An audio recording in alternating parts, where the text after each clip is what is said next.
Hello and welcome to the Unsung Sport podcast, the podcast that takes you behind the scenes of the sports you love. Today I'm joined by Steve Watson, first team scout at Celtic. Steve, thank you very much for coming on. Thank you very much. Well, Steve, it'd be great to hear about how you got into scouting firstly. How did that happen? I was quite lucky actually. It was through a friend of mine who I played football with, and he was a UEFA B coach, and he sort of said to me, I'm going in to work at Arsenal a couple of days a week, he said, as a youth scout. And I was like, oh, okay. And that was what he did. And he sort of said, if anything comes up there, I'll let you know. And I was like, yeah, thinking nothing will happen. And about 6 months later, he sort of said to me, there's an opportunity come up at Arsenal. He said, as a youth scout, he said, you're not going to get paid for it, you're not going to get any expenses. Would you be interested? And I'm an Arsenal supporter, so I jumped at the chance, went down there and met a guy called Sean O'Connor, who's still at Arsenal. That was 18 years ago, and never looked back really. That was how I sort of got in and sort of worked my way up there. And it's funny because the first time I was due to go out for Arsenal on an assignment was to watch Newham under-11s. Right. And I'll never forget the date because it was the 3rd of September 2005. And I had to ring Arsenal in the morning and say, I can't come and do this assignment because my son's being born. So, Oh, wow, okay. So my first assignment was my wife went into labour that morning. And the player I actually went to watch on that Saturday, or was meant to go and watch, was a boy called Chuba Akpom, who's at Arsenal, actually went on and signed, and he's now at Ajax, playing up front for Ajax. So it was just obviously that always stays in my mind, you know, that it was just meant to be. Fair enough. Bit of a slacker. That's a poor excuse. So obviously you scout for Celtic, and how do you balance? Because I think we all look at players and we all see what we think. Well, from a fan's point of view, we all see what we think is a good player technically. But how do you kind of assess the hidden talents like attitude, work ethic, things like that? It's subjective, I guess. You know, you if you're talking on first team level or you're talking on youth level, if you're talking on first team level, you look at what a player's work rate is off the pit, off the ball, out of possession. What's his attitude like towards his teammates? What's his body language like? How does he respond to being 2-3-0 down? You know, them last 20 minutes when the game in effect is over.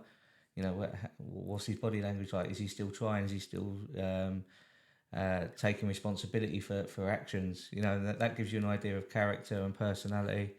But as well, obviously, you sort of do due diligence and sort of speak to your network and sort of get an understanding of a player. And of course, social media is so out there now that you can sort of you get a feel for a player, and you know. Is he in a nightclub? Is he not? Mm-hmm. You know, you get a feel. You know, you get an understanding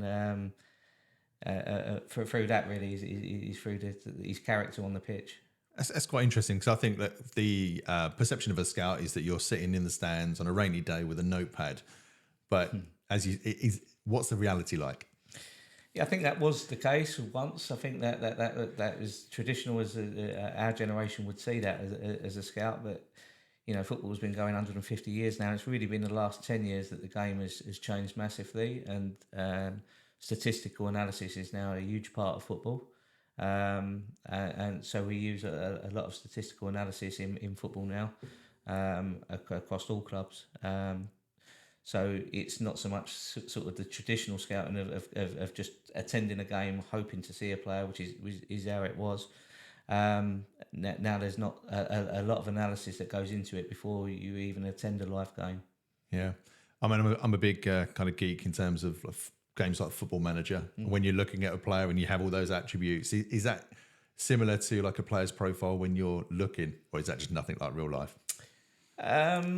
Probably nothing like real life, but at the same time, there is, you know, the attributes that they probably use. You sort of get an understanding. I guess with Football Manager, though, it's sort of very is this out of you know, how do you? My question to them would always be if they mark a player as 15 out of 20, I think they how do you what is 15? Why is he not 14? Why is he not 17? You know, so how do you know, we as professional scouts can't actually grade someone as that, because someone will be going, well, what does that mean? So you've got to use words, you've got to use actions, and of course that's how you have to sort of come to your decision on a player, I guess. Yeah, it's interesting. I mean, I'm not a FIFA player, but probably the same as when they get those cards. And they're all, some of the players are unhappy that they've got a rating like that. So probably similar. So how much of a role does technology play in scouting? It's more and more, as I say, the last sort of, football's been going 150 years. It's the last 10 years really that it's really took off. And I think Moneyball was a big side of that. You look at Brentford and Brighton was sort of probably the leaders in that at the time. But now I think everybody sort of looked at across the industry and sort of gone, statistics are huge. They're very important. They're a pointer. They have to work with traditional scouting. You can't just rely on stats, because with statistical analysis, it's very subjective still. For instance, if you're looking at a team that want to play with a lot of possession, and you're judging a player that's playing a team that's not in possession a lot, his statistical analysis is probably going to be lower. But that's not to say that the player can't do that. So it's all very subjective. So you've got to read between the lines a lot with the stats now. Yeah, and my son's only 11, and I always say to him, actually, that you only get the ball at your feet for, I think it's about 2 minutes, isn't it, every game? So it's what you do off the field is so important. Is that something when you're looking at a player that you look at the off the ball just as much, or if not more, than on the ball, or is there a balance? Yeah, no, absolutely. Yeah, it's important what a player does off the ball when the team are in possession, and it's important what he does off the ball when his team are out of possession. And the statistical analysis now is incredible at understanding what a player's doing off the ball, and we're very lucky to have that as part of our analysis when coming to a judgment on a player. Do you ever get frustrated when you see a player, but you can't actually kind of get him over the line? Yeah, it is frustrating. Of course, when you recommend a player to a football club, any scout would say that they want that club to sign him. I guess the next best thing is that he does well, just to sort of, he goes, if he does go elsewhere, that you want him to do well, to sort of say that there's so many players out there that clubs are going to make decisions, and we're just a small clog in a big wheel, really, in terms of the decision making. Ultimately, someone somewhere has got to make a decision, and football clubs now as such big teams that someone above the football scout is going to make that decision. Yeah. Okay. Fair enough. And I know you touched upon this just a second ago in terms of Moneyball, and I think you worked at Brentford. Is that right? Yeah, I was at Brentford. Yeah. What was that like? Because obviously they've had some good players come through there. Yeah. To be honest with you, Mark, the Brentford job was I was chief scout at Brentford, and the job was probably a little bit above me when I took it. I probably didn't have the experience at the time that I've got now, and they just started using statistical analysis at the time, and it wasn't in football. It was a new thing, and everybody was skeptical. The traditional scout, I spoke to scouts, and the scouts that had more experience than me, and everybody was skeptical to it. And Smart Odds, Matthew Benham, the owner of Brentford, it was excellent, to be fair, and I wished I'd had my time again to sort of, with the experience I've got now, to look at that, because they were so forward thinking. The company that he had, Smart Odds, were just incredible in terms of the analysis, in terms of the people that worked there. And we was in League One at the time at Brentford, and you look at where they're at now, and it's incredible the job they've done. Amazing. And so how did did you go straight from Brentford to Celtic?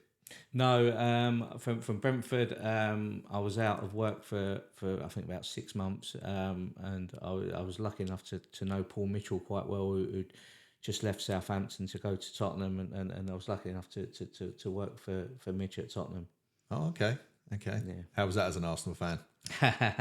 No, it was, they're a big club. It was great to work there. It was a great experience, and to be honest, I really enjoyed my time there. And it was the department was very good. It was under Maurizio Pochettino as the manager, and it was the first time, I guess, that I got an idea from a big club in terms of what the expectations were in terms of as a scout, how to report on a player.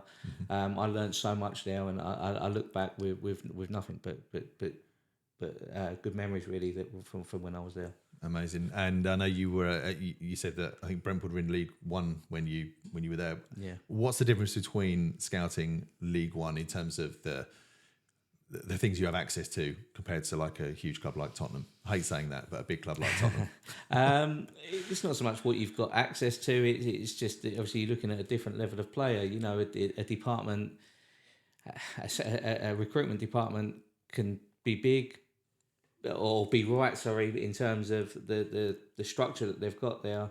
It's all really. I look at it and I sort of think to myself, it's important that you get an idea from the manager.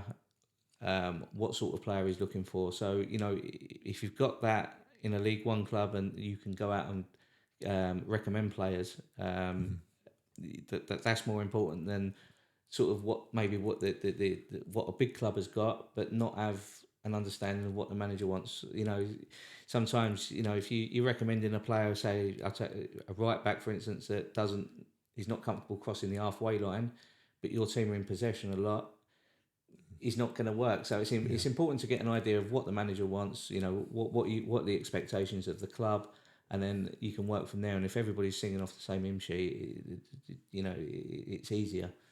Great. So, and who makes that decision in terms of, obviously don't say anything about Celtic and that, but who makes that decision typically within a club to go and shape a squad? And I'm thinking this from my West Ham point of view, because you have Ter Stegen, who has responsibility. I think there's Mark Noble and Moyes, obviously. So who would give you the instruction? Is it the manager? It's every club's structured different. You know, there's 100 ways to scout, and there's probably 50 ways that clubs are structured, and every club's different in terms of how they go about recruitment. Can you give us any examples of a player that you've scouted that maybe no one else was looking at? It's becoming harder these days because you know the analysis and clubs now, the recruitment teams are so big, so not so much now. Going back, I'm not off the top of my head, I'm struggling. Not really. I mean, no, I can't. Is that just because social media now, like it's so hard? When you look back at Leicester signing Jamie Vardy from, I can't remember where they signed him from now. But Fleetwood, I think it was Fleetwood. That's right. Fleetwood, and again, they went from Sheffield Steelers, I think it was, something like that. So do you think there's any of those Jamie Vardy type gems left, or do you think that's just... No, there is. I mean, there's certainly players in non-league football that could play league football. There 100% there is. It's people being willing to give them a chance, you know. And then that comes down to mindset, and it comes down to ability. Of course, it comes down to ability. But yeah, no, there's certainly players out there. It's just whether clubs are brave enough to give people chances, I guess. And how would a non-league player stand out to a scout? I guess just by doing things right, I guess. And what I mean by that is keeping the game simple. You know, if you go and watch him, and you know, sometimes you could go and watch a player, you could travel miles and miles and miles, and you get there and he only has 6 or 7 touches of a ball. You know, his team might be 3-0 down after 15 minutes, and you know this sort of stuff happens. So you look at it, and is he doing the things right? Is he still you know, is he still doing things right off the ball? Is he still in the right positions? Is he still brave enough? Does he still want the ball if his team are 3-0 down? But equally, if his team are 3-0 up, you know, is he still doing the right things? Is he making sure that he's still staying professional and sort of keeping that level? So there's certain things you look for, I guess, from a non-league point of view to get into the professional game. You're just looking at their decision making, I guess, and technically. Obviously, technically, we can all sit and watch a game and pick out the best player. But I guess you're sort of looking at his decision making, you know, his awareness, his movement, the way he receives the ball, that type of thing, I guess, is what we'd look at. Yeah, awesome. And as you say, I mean, I think now we can all do that due diligence of saying, you know, is he out on the smash on a Friday night before a game and things like that? And obviously that's going to be a red flag. Are there any other red flags that you would look for? I guess the character thing is huge. I think in the modern day, you're looking at the physical attributes, I guess. Pace and power now is big. It's not a necessity, because if you navigate that in other areas of your game, if you, for instance, if you're not the quickest but you're technically very good, that can fit that can fit a system, that can fit a team somewhere. That might be what your team's looking for. But if your team's all about pace, power, and physique, then obviously he's not for you. So it's just horses for courses, I guess. Yeah, it's interesting. As many moons ago now, but I went to like one of these scouting trial type things, and I remember meeting. I won't. Should I say Sheffield United? I'll say the club. I met a scout there from Sheffield United, and actually he was saying that he wouldn't even consider people under a certain height. So that there's certain criteria I know that a manager kind of gives, but for them they were looking to build a team that actually was more of that long ball game, physical, would aggressive. So again, the role of a football scout is not to be the judge. The role of a football scout is to find players for the club. And again, that comes from the manager or sporting director or the coaching team. That these are what the attributes we're looking for. And if that's a player that's over 6 foot tall, that's our job to go out and find them. If your job is to find the best player available, then that's what we have to do. If your job is to go out and find the best passer of a football from midfield that can pass between lines, then that's what we have to do. It's the role of a football scout is not to be the judge. It's to make sure that we're finding the players that the club or the management team are looking for. Typically, what's the deadline you have to do that? How does that work in terms of like you've got X amount of weeks or months? What does that look like? It's just an ongoing process. Some players are sort of 17, 18 playing in first teams that perhaps you see something in them, you think he's not quite ready yet. So we'll keep monitoring him, and you sort of you make sure that he's in your diary as such, and you watch him a few months later, and you keep an eye on his process on his progress. So yeah, it's just an ongoing process, I guess, of looking at players until you sort of come to a judgment, or you feel he's ready for your team. Okay, and how far and wide do you have to go scouting? Me personally, it's just across the world. We'll get given information from agents or from clubs or from contacts at other clubs. You should look at this player. There isn't really. Football now is the world is so small, I guess, in general, and football's no different to that. So you get information coming all the time from far and wide. Yeah, and I mean the network's going to be very important. So is your typical network, are the clubs, coaches, scouts, a mixture of everything? Yeah, everything. Yeah, it's a mixture of all of them. It's important that you stay in contact with your network and ensure that what you don't want to do is not speak to someone for 4 years and then get in contact with them and they say, I'm not at that club anymore, I'm not in football no more, I'm doing this. And so it's important that your network you stay strong and it's a trusted network. Yeah. And personally, what players have you scouted that you're most proud of?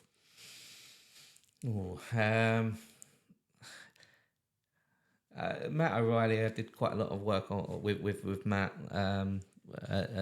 who's now at Celtic. So that's the one that I'm most proud of. But it's never down to an individual really to bring in a player. It's always it's a process. For instance, if there's a team of 1 minute, so we put these back on. Here we go. If there's a team of say 10 scouts, if you recommend a player, the chances are another scout will go the next week to look at him. Another scout the week after. So right. It's never down to an individual to bring a player into a club. It is a process now. Gone are the days again where you sat in a stand and a scout was responsible for bringing that player in. There's now a process with every club, I guess, that it is a team effort. As cheesy as that sounds, it genuinely is.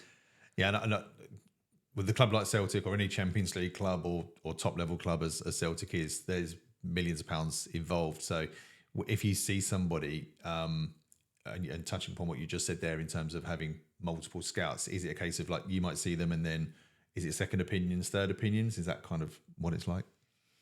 Yeah, I guess so. All clubs now, all professional clubs. As I say, I can't really speak about Celtic individually, but in terms of clubs now, I think that's pretty much how all the clubs work. And what changes have you seen in scouting over your time? Massive changes. As I say, the biggest being the statistical analysis now, and how readily available is to everyone. I mean, you watch Sky Sports on a Sunday, and they're even using statistical analysis, and I think the fans are understanding now more the statistical analysis. So, as I say, 150 years of football, the last 10 years, statistical analysis has really come into the game, and it's made our job a lot easier in terms of analysing and getting an understanding of a player. For instance, if we went to watch a game tomorrow, we went to watch player A. Player A could have the best game he's ever played, and as a scout, we would probably overrate him, because you go, what a player he is. He's incredible. He does that. And equally, if you go and watch a player that has his worst game, you're going to go, well, he's not good enough. He was terrible. Yeah. He gave the ball away non-stop. But that's not a fair analysis of a player. So the stats now give a general reading over 100 games or 50 games, or as far back as you want to go, and then you get an understanding. That's when you go and then you work out a player's average performance and get an understanding of where he's actually at. And you touch upon those statistics. Obviously, we see things like Opta as fans. I'm assuming you use different systems. Yeah, there's various systems out there. I mean, Opta's one. There's various and clubs will use all different types. There's many out there. Yeah, I suppose people are always looking for that competitive advantage, because as you say, I mean, it's probably a blessing and a curse having so much data because it's so accessible to so many people now. Yeah, it's what you want to make it. As I say to you, it's the stats are there. Are they your Bible? No.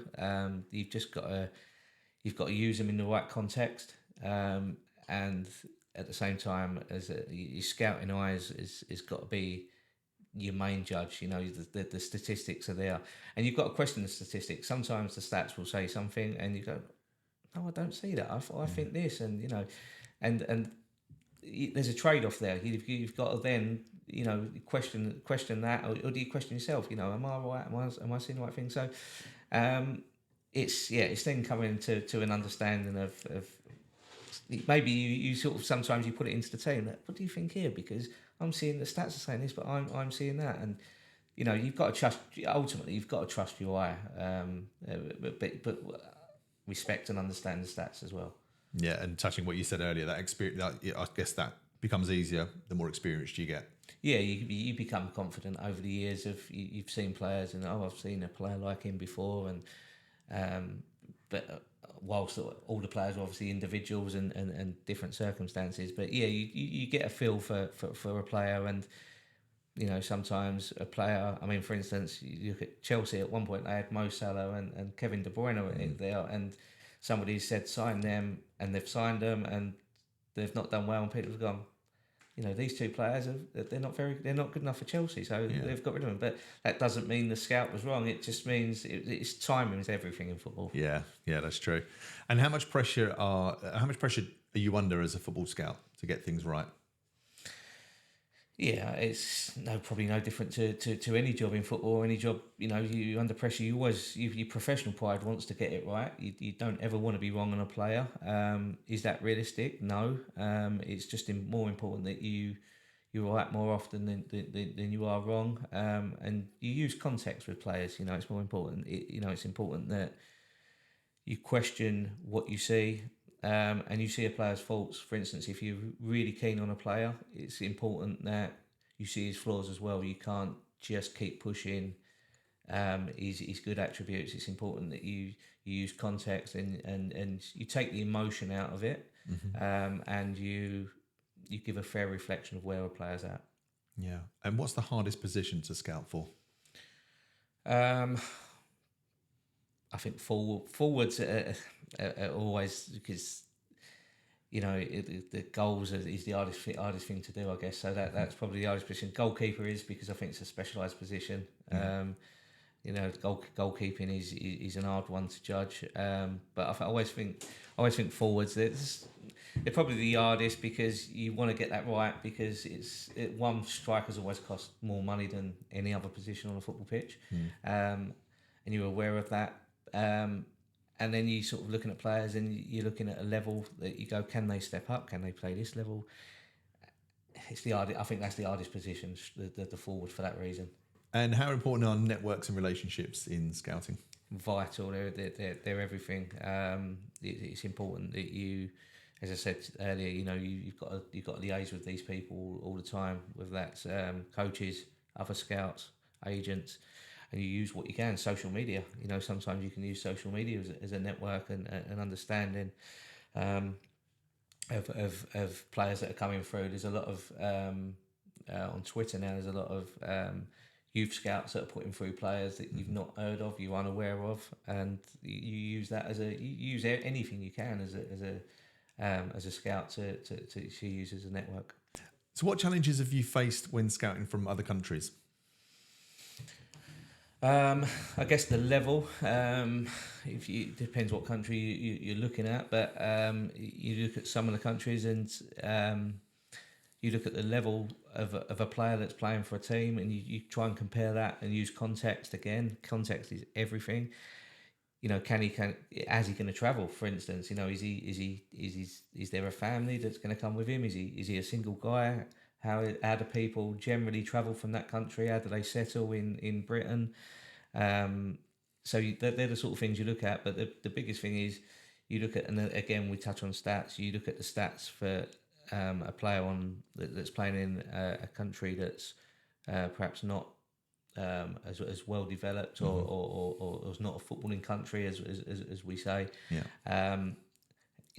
Where do they sit in comparison to the level that you're asking them to play at? Yeah. And in some of those countries, as you said, that are non-football, I guess the stats are harder as well. Like you won't have as much data. No, the stats, to be honest, are fairly generic. But then that's where the stats could be a little bit misleading in terms of because they'll offer what that player's done, but that level that player's done might not be the level that you're asking him to do or you're considering him for. So you've sometimes got to dilute the stats, but equally sometimes you probably look at the stats, and the stats are you could probably upgrade it a little bit. So again, it's context, it's experience, it's just getting an understanding of where the player's at. If a youth player was released from an academy, Cat 1, Cat 2 academy, how would they get scouted? What could they do to catch the eye of a scout? Well, if they're already in Cat 1 or Cat 2 academy, I would have thought scouts would already be aware of them. If they're an under-21 player, say for instance, without first team experience, scouts attending under-21 games all the time, so they'd already be aware of them. And again, it's just having a look at that player's attributes, and if he's being released, for instance, he's probably going to be mentally a little bit shaken, a little bit unsure of his future. So you have to take that into consideration, the environment that you're bringing him in. You might need 6 months to settle, and ultimately he's got to have the attributes for your first team. That's probably what we look for. Yeah, it's interesting. We had Hugo Schechter on the show recently, and actually player care plays. I think I can see it playing more of a pivotal role, and certainly in players that have been released, because that must be devastating. Because just dream of that, and if it doesn't happen, it's really tough. And how we talk about the players when it comes to scouting, but obviously I guess when you're talking to players at that age, you've got to be in contact with parents as well. How much of a role do you speak to parents? Yeah, I haven't worked in youth football for 12 years, so I would have thought that's changed a lot, especially with safeguarding. Of course, there's protocols that you have to follow. But yeah, I mean, going back sort of 12 years ago, it was important that you had to approach the manager first, and you had to get permission from the manager to then speak to the parents and follow a protocol. But you have to do that. Of course, you do. And what's the best and worst thing about being a scout?